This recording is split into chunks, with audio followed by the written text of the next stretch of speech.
student. I am DK Singh from IIT Pathshala Patna. Today I discuss about some important questions, dimensions. Some students require to me sir some important questions deals in classrooms because my NEET exams and IIT exams after some time. So I think today I will be give some important question of dimensions. Okay.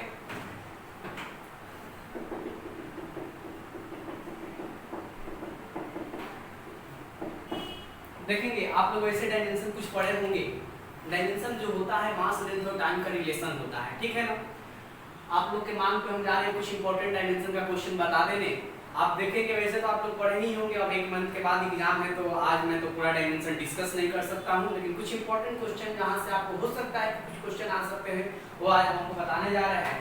सबसे पहले तो आप dimension एक याद रखेंगे, Planck's constant का dimension कभी कभी आपसे बहुत बार पूछा भी है और पूछ भी दिया जाता है कि प्लांक्स कांस्टेंट का डायमेंशन क्या होगा, जिसको हम लोग h से रिप्रेजेंट करते हैं, ठीक है ना।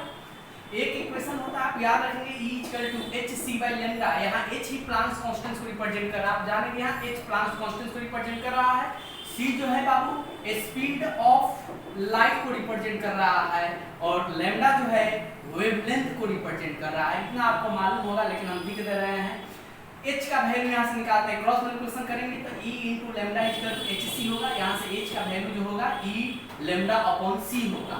E एनर्जी है, एनर्जी का डायमेंशन वही होता है जो वर्क का डायमेंशन होता है और क्या होता है ml² t - 2। Lambda is a wavelength, wavelength is distance, so its dimension used L, and c here speed of light, and speed of light means simple speed dimensions, that is lt - 1। L से L यहाँ पे चले जाएंगे, t - 1 है, ऊपर जाएंगे तो +1 हो जाएंगे, अर्थात ml² t कितना हो जाएंगे, जब माइनस हो जाएगा तो 1 - 2 -1 हो जाएंगे। तो ये आपका डायमेंशन आप प्लांक्स कांस्टेंट, जो कि आप एक और आप याद रखेंगे ग्रेविटेशनल कांस्टेंट का भी डायमेंशन आपको कभी-कभी पूछ दिया जाता है। ये सब इंपॉर्टेंट मैं बता रहा हूँ। वैसे फार्मूला आप लोग पढ़ेंगे, न्यूटन साहब ने दिया था m1 m2/r², जहाँ g ग्रेविटेशनल कांस्टेंट को रिप्रेजेंट करता है। तो यहाँ से g का वैल्यू क्या हो जाएगा, यहाँ पे देखेंगे g जो हो जाएगा F/r² बटा में m1 × m2 हो जाएगा। फोर्स का डायमेंशन आपको मालूम होनी चाहिए, mlt - 2 होता है। मास है तो मास ही लिखेंगे, ये भी मास है तो मास ही लिखेंगे, ऊपर में r² है। r जो है बाबू यहाँ दो ऑब्जेक्ट के बीच के डिस्टेंस है और डिस्टेंस का डायमेंशन हम लोग l यूज करते हैं, अर्थात m² लिख देंगे, m से m कैंसिल हो जाएगा, एक m के पावर 1 है, ऊपर जाएगा तो m - 1 हो जाएगा, l और l² l³ हो जाएगा और t - 2 हो जाएगा। एक ट्रिक आप याद रखना, दुनिया की कोई भी क्वांटिटी का डायमेंशन लिखना हो तो आप दो डायमेंशन याद रखना, एक फोर्स का और एक वर्क का। दुनिया का हर डायमेंशन बहुत ही सहारा होता है, हेल्पफुल होता है। फोर्स का mlt - 2 और वर्क का ml2t - 2। ये दो डायमेंशन आप माइंड में रखेंगे, बहुत सारे डायमेंशन में आपको ये हिंट देंगे, हेल्प देंगे और बहुत सहारा बनेंगे। ये दो आप देखिए, दो dimension Planck's constant, gravitational constant परीक्षा में आपसे पूछा जा सकता है। और थर्ड एक इंपॉर्टेंट डायमेंशन आपसे पूछा जा सकता है, कोएफिशिएंट ऑफ विस्कोसिटी। विस्कोसिटी ईटा से रिप्रेजेंट जिसको किया जाता है, लिख दे रहा हूं, देखेंगे कोएफिशिएंट ऑफ विस्कोसिटी ईटा से रिप्रेजेंट किया जाता है, ये सिंबल है ईटा। आपको एक पढ़ेंगे फ्लूइड मैकेनिक्स में स्टोक्स लॉ। स्टोक साहब ने एक फार्मूला दिया था, F = 6 पाई ईटा r * v। ये ईटा ही रिप्रेजेंट करता है coefficient of viscosity. 6 pi number है, कांस्टेंट्स, और दुनिया के किसी कांस्टेंट नंबर का ना तो कोई यूनिट्स होता है, नहीं कोई डायमेंशन होता है। ये तो बचपन में तुम लोग पढ़ा होगा, नहीं पढ़ा होगा तो एग्जाम देना ही जाना बेकार है, फिर से एक साल प्रिपरेशन करो। ईटा का वैल्यू यहाँ से क्या हो जाएगा बाबू, F/r * v। मैंने बोला ना कि F फोर्स का डायमेंशन याद रखो और वर्क का दुनिया का हर डायमेंशन लिखा जाएगा। फोर्स का डायमेंशन हो जाएगा क्या, यहाँ mlt - 2। r is the radius of ball. Stokes law पढ़ेंगे, उसमें उन्होंने बॉल पे ये एक्सपेरिमेंट अपना किया था। तो r रेडियस है, रेडियस के लिए l यूज करेंगे, वेलोसिटी lt - 1 यूज करेंगे। अब बस अब काम कर लो, यहाँ से ये कट गया, कितना हो जाएगा m, l एक ऊपर चला जाएगा तो l - 1 t - 1 ऊपर जाएगा तो +1 होगा, अर्थात t - 1। ये आपका आ गया कोएफिशिएंट ऑफ विस्कोसिटी का फार्मूला। तो ये आप एक 4 3 1 2 और 3 4 डायमेंशन आपको याद दिमाग में रखना, एक प्लांक्स कांस्टेंट, एक ग्रेविटेशनल कांस्टेंट और एक कोएफिशिएंट ऑफ विस्कोसिटी। ये तीन डायमेंशन आप याद रखना। और एक आप थोड़ा बहुत देख लेना, एप्सिलॉन जिसे कहा जाता है एब्सोल्यूट परमिटिविटी। एप्सिलॉन को क्या कहा जाता है बाबू, एब्सोल्यूट परमिटिविटी। ये आप लोग इलेक्ट्रिसिटी में पढ़ना है। इसका जो यूनिट होता है वो कूलम स्क्वायर पर न्यूटन मीटर स्क्वायर होता है। इससे आप डायमेंशन निकाल सकते हो। ऐसे हम निकाल देते हैं, देख लेंगे। Charge, coulomb is the unit of charge और चार्ज का डायमेंशन आपको मालूम होनी चाहिए 80 होता है। यहाँ कूलम का स्क्वायर है, इसलिए हम लिखेंगे क्या, a square t square. Newton is the unit of force और फोर्स का डायमेंशन हम यूज करेंगे m/t-2 और मीटर स्क्वायर अर्थात metre is the unit of length that is l square. बाकी तो काम आप कर सकते हो, वैसे मैं कर देता हूं। देखो m है, ऊपर जाएगा m-1, l और l स्क्वायर l क्यूब ऊपर जाएगा -3, t के पावर -2 है, ऊपर जाएगा तो +2 अर्थात t के पावर 4 और a के पावर 2। ये डायमेंशन आप याद रखेंगे तो बहुत आपको हिंट मिलेगा, सहारा मिलेगा, ठीक है ना। तो कुछ इंपॉर्टेंट डायमेंशन हम देखिए, कुछ इंपॉर्टेंट डायमेंशन जो आपका आईआईटी भी पूछ चुका है और नीट भी पूछ चुका है, ये देख लेंगे, थोड़ा सा देख लेंगे, अच्छा रहेगा। हम ट्रिक बता देता हूं बाबू। एक आप लोग पढ़े होंगे energy density half epsilon not E square होता है, इलेक्ट्रोमैग्नेटिक में पढ़ेंगे, उसी में आपको देखने को मिलेंगे। यहाँ पे लड़का लोग गलती क्या करता है कि एप्सिलॉन नॉट का डायमेंशन यूज करता है, फिर ई का मतलब एनर्जी का डायमेंशन यूज करता है, उसके बाद इसका डायमेंशन निकालता है, जो कि काफी लंबा चौड़ा हो जाता है। आप याद रखेंगे कि ये जो फार्मूला होता है एनर्जी डेंसिटी का फार्मूला होता है, तो हम क्यों एप्सिलॉन नॉट और इलेक्ट्रिक फील्ड का डायमेंशन निकालेंगे, बताइए। डायरेक्ट हम एनर्जी डेंसिटी का ही फार्मूला निकाल दे। एनर्जी डेंसिटी क्या होता है बाबू, एनर्जी पर यूनिट वॉल्यूम होता है। याद रखेंगे, आप इसका पूरा कैलकुलेट मत करेंगे, आप इसके बारे में सोचिए कि एनर्जी डेंसिटी को सोचा है। और एनर्जी डेंसिटी क्या होता है, एनर्जी पर यूनिट वॉल्यूम, यानी कि आप एप्सिलॉन का निकालेगा फिर ई का निकालेगा, ये बहुत लंबा चौड़ा चला जाएगा। एनर्जी का मतलब वर्क होता है ml²t-2 और वॉल्यूम माने l की होता है, l स्क्वायर से l स्क्वायर कटेगा, एक l बचेगा, ऊपर जाएगा तो l-1 t-2 होता है। ये दिमाग में आप रखेंगे। एक उसी प्रकार आपको पूछा जाता है, एक इक्वेशन आप लोग पढ़ेंगे करंट इलेक्ट्रिसिटी में, दिया होगा I=I0 e t/τc। इस टाउ सी को कहा जाता है टाइम कांस्टेंस। हियर मैं लिख देता हूं, टाउ सी को क्या कहा जाता है, टाइम कांस्टेंस। बहुत बार आपको कंपटीशन पूछ दिया जाता है कि टाउ सी का डायमेंशन फार्मूला क्या होगा, तो सब लड़का यही सोचता है कि टाइम कांस्टेंट का तो फार्मूला होगा C इक्विवेलेंट * R इक्विवेलेंट। वो क्या करते हैं, कैपेसिटेंस का डायमेंशन निकालते हैं, वो फिर क्या करते हैं, रेजिस्टेंस का डायमेंशन निकालते हैं, तब देखते हैं कि टाउ सी का डायमेंशन क्या होगा। अरे मूर्ख, जब समझिए गए कि टाउ सी टाइम कांस्टेंट को शो कर रहा है तो टाइम का डायमेंशन t होगा, तो डायरेक्ट टाउ सी का डायमेंशन t लिखेंगे, कोई तरह दिस बेस करेंगे जी हम लोग। अर्थात टाउ सी का डायमेंशन क्या हो जाएगा, m का पावर 0 l का पावर 0 t का पावर 1, यही आपका यहां से टाइम कांस्टेंट का डायमेंशन होगा। इसलिए आप लोग चक्कर में ना पड़ेंगे। एक और इंपॉर्टेंट डायमेंशन मैं आपको बता रहा हूं, इधर देखेंगे, ये भी क्वेश्चन आपसे पटका गया है। 7th नंबर क्वेश्चन, एक इक्वेशन दे दिया जाएगा I=I0 e α/τc, ठीक है ना।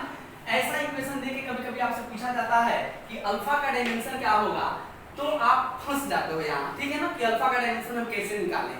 एक बात याद रखेंगे, e एक्सपोनेंशियल है और कभी भी देख लीजिएगा किसी क्वेश्चन में एक्सपोनेंशियल के सर पर कोई नंबर रहे ना, वो कांस्टेंट होता है। और डायमेंशन में कांस्टेंट का मतलब 1 होता है, क्योंकि आपको मालूम होनी चाहिए m0 l0 t0 तो quantity is equal to dimensionless, अर्थात m का पावर 0 तो वैल्यू 1 दे देता है। तो एक्सपोनेंशियल के पावर कुछ भी हो वो कांस्टेंट होता है, और कांस्टेंट मतलब यहाँ क्या कहेंगे, -α/τc=1 हो जाएगा। यहाँ से अल्फा का वैल्यू आप निकाल लो, अल्फा इक्वल क्या हो जाएगा बाबू, टाउ सी हो जाएगा। टाउ सी माने टाइम कांस्टेंट, यानी कि अल्फा वही चीज आ गया। टाइम कांस्टेंट का डायमेंशन हम क्या यूज करेंगे, t करेंगे, तो यहाँ m0 लगा देंगे, l0 लगा देंगे। आप नहीं लगाओगे तो भी चलेगा, लगा दोगे चलो चलेगा। हमको बताने का मकसद ये था बाबू कि E के सर पर कुछ भी रहे आप उसे कांस्टेंट मान लेंगे तो आपका बनेगा, अन्यथा नहीं बनेगा। कभी-कभी क्वेश्चन आपसे ऐसे भी पूछ लिया जाता है, मान लीजिए हम इक्वेशन एक दे देंगे, इक्वेशन ऑफ वेव दे दिए sin cx + cos dt, और हम आपसे पूछेंगे फाइंड द डायमेंशन ऑफ, देखेंगे थोड़ा अच्छा से, find the dimension of c/d, ठीक है ना। तो लड़का तो इसमें भी फंस जाता है कि इसका डायमेंशन कैसे निकालेंगे, तो फोर्स है ना, तो वर्क है ना, तो प्रेशर है ना, तो कोई क्वांटिटी है। अरे ये भी आसानी से निकल जाएगा, थोड़ा सा मेरी बात को समझना। साइन के आगे जो भी होता है बाबू नंबर होता है, angle value 30 degree 40 degree 50 degree, और नंबर के माने क्या होता है, डायमेंशनलेस। और डायमेंशन में डायमेंशनलेस मतलब क्वांटिटी 1 के इक्वल होता है, ये बात याद रखना। इसीलिए मैं यहाँ ऊपर बोला था कि E एक्सपोनेंशियल है, कांस्टेंट है, और कांस्टेंट का पावर जो भी है हम कांस्टेंट मान लेंगे डायमेंशन में, यानी 1 मान लेंगे। कहीं भी क्वेश्चन ऐसा रहे तो आप वही करिएगा, E के पावर को 1 मान लीजिएगा, बाकी जिसका निकालना होगा डायमेंशन आप आसानी से चुटकी बजा के निकाल लीजिएगा। तो देखो साइन के आगे क्या है बाबू, यहाँ cx है, तो ये डायमेंशन लेस है, क्योंकि साइन के आगे नंबर है। साइन cos के आगे तो एंगल वैल्यू होता है ना, 30 डिग्री 40 डिग्री 50 डिग्री 90 डिग्री जो भी हो तो नंबर है, तो नंबर का मतलब क्या होता है डायमेंशनलेस, और डायमेंशनलेस का मतलब उसका वैल्यू किसके इक्वल बाबू 1 के इक्वल। तो Cx 1 लेंगे। यहाँ x आपको मालूम है क्वेश्चन में दिया रहेगा कि डिस्प्लेसमेंट या डिस्टेंस को शो किया जा रहा है और t यहाँ तो टाइम को रिप्रेजेंट किया जा रहा है। तो Cx का वैल्यू 1 हुआ तो यहाँ से c का वैल्यू क्या हो जाएगा 1/x, x डिस्टेंस को शो कर रहा है तो 1/l, l के पावर 1 ऊपर जाएगा तो l - 1। यहाँ देखेंगे dt है तो dt का वैल्यू हमने 1 लिखेंगे तो क्या हो जाएगा d = 1/t हो जाएगा, t ऊपर चला जाएगा तो t - 1 हो जाएगा। डायमेंशन किसका पूछा जा रहा है c/d ना, निकाल लीजिए c/d।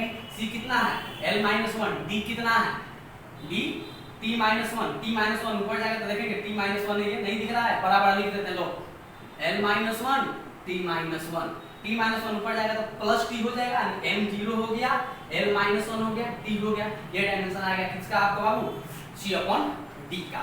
अब देखेंगे इस टाइप के क्वेश्चन तो आपको पूछते रहेंगे। एक और इंपॉर्टेंट क्वेश्चन है जो कि हम बताते हैं बोर्ड में डाल लेने के बाद। कभी-कभी आपसे इक्वेशन देके ऐसे क्वेश्चन पूछा जाता है, जैसे a और b कांस्टेंट्स है, यहाँ p कह देगा कि प्रेशर को रिप्रेजेंट कर रहा है या पावर को रिप्रेजेंट कर रहा है, जो भी कह दे क्वेश्चन। t टाइम है, x डिस्टेंस है, तो आपसे डायमेंशन पूछा जाएगा a/b का डायमेंशन क्या होगा या a × b का डायमेंशन क्या होगा, ऐसे आपसे पूछा जाता है क्वेश्चन। ठीक है बाबू। तो इस टाइप के क्वेश्चन बनाने के लिए आप सबसे पहले क्या करेंगे कि क्रॉस मल्टीप्लिकेशन कर लीजिए, pbx हो गया, इधर हो जाएगा a - t²। होमोजेनिटी प्रिंसिपल आप लोगों को मालूम होगा, नहीं मालूम होगा तो हम कुछ वक्त देते हैं। होमोजेनिटी से हमने क्या बोला था बाबू, दुनिया के किसी भी इक्वेशन जो होता है डायमेंशनली करेक्ट होता है, डायमेंशनली आपस में इक्वल होता है, अर्थात इस सबको हम इक्वल कर लेंगे। अब देखेंगे तीन इक्वेशन, दो इक्वेशन ये ले लेते हैं pbx = हो गया, दो इक्वेशन ये ले लेते हैं a = t², t dimension t use हो जाएगा अर्थात a का डायमेंशन t² हो गया, ये तो यहीं पे बन गया। अब हमको निकालना है b का डायमेंशन। देखिए यहाँ से b का वैल्यू यहाँ से क्या होगा बताएंगे कोई, b = हो जाएगा a/px, तो क्या हो जाएगा देखेंगे बाबू a का डायमेंशन नीचे आपका आया हुआ है t², p क्या है यहाँ पे pressure, force upon area, ml - 1 t - 2 होता है प्रेशर का डायमेंशन, आप देख लेंगे बुक खोलकर। x है जो डिस्टेंस है l हो गया, l के पावर 1 है, यहाँ -1 है, l से l का कहानी खत्म हो गया। यहाँ बचा m के पावर 1 ऊपर जाएगा तो क्या हो जाएगा बाबू m - 1, t के पावर -2 ऊपर जाएगा तो +2 हो जाएगा अर्थात t के पावर 4 हो जाएगा। तो यहाँ निकल गया a का डायमेंशन, कहाँ निकला था a = t², आपका डायमेंशन ये देखेंगे यहाँ आया था a = t² और ये आपका निकल गया b का डायमेंशन बाबू। ठीक है, अब a × b पूछे चाहे a/b पूछे तो डिवाइड देकर आप निकाल सकते हो। इस प्रकार एक और क्वेश्चन ऐसे आपको पूछ दिया जाता है v = at + bt² + ct³ find the dimension of a b and c। कोई टेंशन नहीं, बस आप इक्वल कर लेंगे सबको, v = at कर लेंगे, फिर bt² कर लेंगे, फिर ct³ कर लेंगे। अब देखो v को at के इक्वल कर लो, फिर v = bt² कर लो, फिर v = ct³ कर लो। अब यहाँ से abc निकल जाएगा, v वेलोसिटी है, वेलोसिटी का डायमेंशन मालूम है l t - 1 होता है, ये आपका होमवर्क है कर लेंगे। एक और दो क्वेश्चन मैं बता देता हूँ। एक होमोजेनिटी प्रिंसिपल का जो क्वेश्चन हम यहाँ पे बता रहा हूँ, इस टाइप का क्वेश्चन आपको हर साल या एक साल का अल्टरनेट पे पूछा ही जाता है, इसको अच्छा से देख लेंगे हम एक बता रहे हैं। बाकी आप क्वेश्चन में प्रीवियस ईयर क्वेश्चन में उठा के देख सकते हैं या किसी बुक का सहारा ले सकते हैं। कहता है कि velocity, acceleration, force are taken a fundamental quantity in state of mass, length LENGTH है, time, then dimension of Young's modulus, यानी कि यंग्स मॉडुलस का जो डायमेंशन पूछा जा रहा है वो आपको किस टर्म में पूछा जा रहा है, वेलोसिटी के टर्म में, एक्सेलरेशन के टर्म में और फोर्स के टर्म में।